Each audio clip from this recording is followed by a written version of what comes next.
आइए एक बार फिर मैं अरविंद कुमार साहू आपको ले चलता हूं जप क्रम के अगले चरण की ओर। पिछले वीडियो में हमने सीखा कि जप क्रम क्या है और जप क्रम का पहला चरण पोषण हमने पढ़ा और पोषण में ये सीखा कि पोषण दो प्रकार का होता है, एक स्वपोषी पोषण और एक विषम पोषी पोषण। आज हम इस वीडियो में सीखेंगे स्वपोषी पोषण क्या है। तो स्वयं के द्वारा बनाए गए भोजन से पोषण प्राप्त करना स्वपोषी पोषण कहलाता है।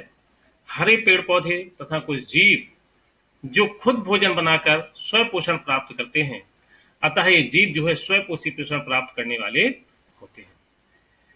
इन्हें स्वपोषी जीव कहा जाता है। अन्य जंतु इन स्वपोषी जीवों के द्वारा जो भोजन बनाया गया है उस भोजन पर ही अपने पोषण के लिए निर्भर रहते हैं। हम देखते हैं कि ये जो हरे पौधे होते हैं वो अपना भोजन कैसे बनाते हैं। तो इनके अंदर एक प्रोसेस होती है जिसको हम प्रकाश संश्लेषण के नाम से जानते हैं, फोटोसिंथेसिस जिसे हम कहते हैं। और इसमें ये हरे पौधे जो होते हैं, जैसे कि आप चित्र में देख पा रहे हैं कि ये पौधे जो है बाहर से कार्बन डाइऑक्साइड ले लेते हैं, जल जड़ के माध्यम से ग्रहण कर लेते हैं तथा इनकी पत्तियों में एक वर्णक होता है जिसे हम क्लोरोफिल कहते हैं। और वहां पर ये सूर्य के प्रकाश की उपस्थिति में कार्बोहाइड्रेट का निर्माण कर लेते हैं जिससे इन्हें ऊर्जा मिलती है। और कार्बन डाइऑक्साइड, जल, प्रकाश तथा क्लोरोफिल की उपस्थिति में कार्बोहाइड्रेट का जो निर्माण होता है, यही प्रक्रिया प्रकाश संश्लेषण कहलाती है, फोटोसिंथेसिस कहलाती है। वास्तव में फोटोसिंथेसिस क्या है? फोटोसिंथेसिस दो शब्दों से मिलकर बनी है, एक तो फोटो, एक सिंथेसिस। फोटो मीन्स होता है प्रकाश और सिंथेसिस मीन्स होता है बनाना। तो प्रकाश से बनाना यानी कि प्रकाश की उपस्थिति में बनाने की जो प्रक्रिया होती है वो प्रकाश संश्लेषण कहलाती है। एक पत्ती का चित्र आपको दिखाया गया है, इस पत्ती के चित्र में ही सारी की सारी जो है प्रक्रिया, फोटोसिंथेसिस की प्रक्रिया जो है संपन्न होती है। इसके अलावा तनों के हरे भाग में भी ये संपन्न होती है। आगे चलते हैं तो प्रकाश संश्लेषण के सबसे पहले देखते हैं कौन कौन से पदार्थ आवश्यक होते हैं। नंबर एक तो आवश्यक होता है सूर्य का प्रकाश, सनलाइट, जो चित्र में दिखाई दी जा रही है। दूसरा होता है कार्बन डाइऑक्साइड, तीसरा होता है जल और चौथा होता है क्लोरोफिल। अब हम एक एक करके ये देखेंगे कि सूर्य का प्रकाश क्या काम करता है, कार्बन डाइऑक्साइड पौधे कैसे प्राप्त करते हैं, जल कहां से आता है और क्लोरोफिल क्या करता है। तो हम देखते हैं कि प्रकाश संश्लेषण में जो हरे पौधों के द्वारा भोजन बनाए जाने की प्रक्रिया होती है, इसमें से ये चारों चीजें बहुत आवश्यक होती हैं, सूर्य का प्रकाश, कार्बन डाइऑक्साइड, जल तथा क्लोरोफिल। अगर इनमें से किसी भी एक चीज की अनुपस्थिति हुई तो फोटोसिंथेसिस की क्रिया नहीं होगी। नंबर एक देखते हैं प्रक्रिया के चरण होता क्या है प्रकाश संश्लेषण में। सबसे पहले जो क्लोरोफिल होता है जो पत्तियों में पाया जाता है, यह प्रकाश ऊर्जा को अवशोषित करता है और अवशोषित करने के पश्चात प्रकाश ऊर्जा को केमिकल एनर्जी में यानी कि रासायनिक ऊर्जा में रूपांतरित कर देता है। अगला चरण होता है कि जल के अणु जो जड़ों के द्वारा अवशोषित होकर जल पत्तियों तक पहुंचा था, वह हाइड्रोजन और ऑक्सीजन में अपघटित हो जाता है और जो कार्बन डाइऑक्साइड पत्तियों ने ली थी उसका कार्बोहाइड्रेट में अपचयन हो जाता है। ये चार चरण जो है प्रकाश संश्लेषण के दौरान होते हैं। हरे पेड़ पौधे जो होते हैं उनकी पत्तियों का रंग हरा होता है और यह हरा रंग इन पत्तियों में उपस्थित क्लोरोफिल के कारण होता है, क्लोरोफिल के कारण। ठीक है, ये पत्तियों में आपको हरा रंग वर्णक दिखाई दे रहे हैं, ये क्लोरोफिल है। तो पत्तियों, ये पत्ती का एक अनुप्रस्थ काट आपको दिखाई दे रहा है। इस पत्ती में जो है हमने एक कोशिकाएं जो है दिखाई हुई हैं। इन कोशिकाओं के अंदर आपको छोटे छोटे से वर्णक दिखाई दे रहे हैं।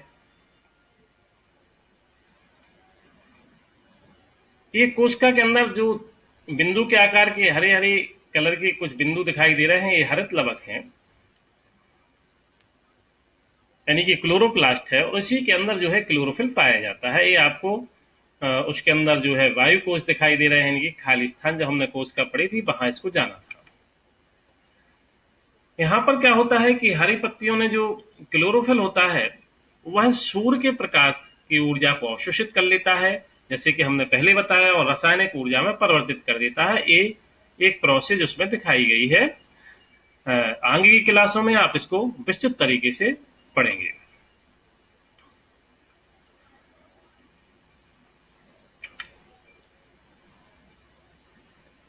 क्लोरोफिल ने प्रकाश की ऊर्जा को अवशोषित कर लिया और उसको केमिकल एनर्जी में बदल लिया। अब उसको कार्बन डाइऑक्साइड भी चाहिए, यानी कि गैसों का आदान प्रदान भी होता है। तो यह जो है पत्ती जो होती हैं, हरी पत्तियां, उनमें सूक्ष्म छिद्र पाए जाते हैं जिन्हें हम स्टोमेटल पोर या रंध्र छिद्र कहते हैं। ये पत्ती की काट आपको दिखाई दे रही है, इसमें छोटे छोटे छिद्र पाए जाते हैं और इन छिद्रों के माध्यम से ही गैसों का आदान प्रदान और पौधे के अंदर अधिक मात्रा में हुए जल का बाष्पोत्सर्जन होता है। ये आपको एक स्टोमेटा दिखाया गया है जो खुला रंध्र है, और इसके गार्ड सेल्स यानी कि द्वार कोशिकाएं जो हैं, जब इनमें जल प्रवेश कर जाता है तो ये फूल जाती हैं और आपका स्टोमेटा खुल जाता है। और इसके पश्चात जब इनमें से जल निकल जाता है तो ये सिकुड़ जाती हैं और स्टोमेटा बंद हो जाता है। इनका खुलना या बंद होना भी एक बहुत आवश्यक प्रक्रिया है। तो इन्हीं छिद्रों के माध्यम से पौधे जो है कार्बन डाइऑक्साइड को अवशोषित कर लेते हैं। पत्तियों के अंदर कार्बन डाइऑक्साइड चली जाती है, पानी बाहर आ जाता है, इसी से जो एक्सिस ऑक्सीजन होती है वो भी बाहर जाती है। ये स्टोमेटल पोर्स पत्तियों के अलावा तने में, जड़ में भी होते हैं। चूंकि पेड़ में जो है ये स्टोमेटल पोर जो होते हैं वो जल की हानि करते हैं, यानी कि रंध्र छिद्र अधिक मात्रा में जल को बाष्पोत्सर्जित कर देते हैं। तो ऐसी स्थिति में जब कार्बन डाइऑक्साइड की आवश्यकता नहीं होती है, उस स्थिति में ये रंध्र बंद हो जाते हैं। इन रंध्रों का बंद होने का प्रक्रिया हमने बताया, पानी का बाहर निकल जाना या पानी का अंदर प्रवेश कर जाना। जब जल अंदर होता है तो गार्ड सेल्स फूल जाती हैं और रंध्र खुल जाते हैं, और जब पानी बाहर निकल जाता है तो गार्ड सेल्स सिकुड़ जाती हैं और रंध्र बंद हो जाता है। अगला हुआ कि यहाँ से कार्बन डाइऑक्साइड प्राप्त हो गई, क्लोरोफिल ने सूर्य की ऊर्जा को अवशोषित कर लिया। अब जो जल की आवश्यकता पौधों में होती है वह जड़ के माध्यम से, जल और मिनरल्स इन जड़ के माध्यम से अवशोषित हो जाते हैं और पत्तियों तक पहुंच जाते हैं। अगली क्रिया में क्लोरोफिल के द्वारा जो सूर्य के प्रकाश से प्राप्त ऊर्जा हुई थी, वह ऊर्जा जल को हाइड्रोजन और ऑक्सीजन में विखंडित कर देती है, स्पिल कर देती है। पत्तियों द्वारा प्राप्त कार्बन डाइऑक्साइड जल से प्राप्त ऑक्सीजन तथा हाइड्रोजन अणुओं से प्रतिक्रिया कर ग्लूकोज में अपचयित हो जाता है। कार्बन डाइऑक्साइड ग्लूकोज में अपचयित हो जाता है, यानी कि कार्बोहाइड्रेट का निर्माण हो जाता है। ये पूरी प्रक्रिया पत्ती के अंदर संचालित होती है। इस प्रकार से पूरी प्रकाश संश्लेषण की प्रक्रिया संपन्न होती है। और अगर हम इसको एक इक्वेशन के रूप में लिखना चाहें, रासायनिक क्रिया के रूप में लिखना चाहें, तो निम्न रासायनिक क्रिया लिखी जाएगी। 6CO2 एक गैस रूप में प्राप्त होती है स्टोमेटल पोर द्वारा।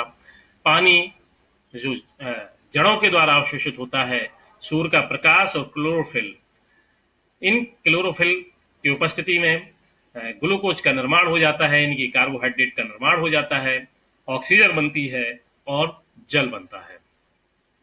तो इस प्रकार से हमने आज देखा कि स्वयंपोषी पोषण में हरे पौधे प्रकाश संश्लेषण के द्वारा अपने भोजन का निर्माण कर लेते हैं। तो इस स्लाइड में हम केवल इतना ही सीखेंगे, स्वयंपोषी पोषण क्या है। आपको स्लाइड कैसी लगी बताइएगा, इसमें यदि सुधार है कमेंट्स बॉक्स में जरूर बताइएगा, और अगर अच्छी लगी है तो आप इस चैनल को सब्सक्राइब कीजिएगा, लाइक कीजिएगा। वीडियो देखने के लिए धन्यवाद।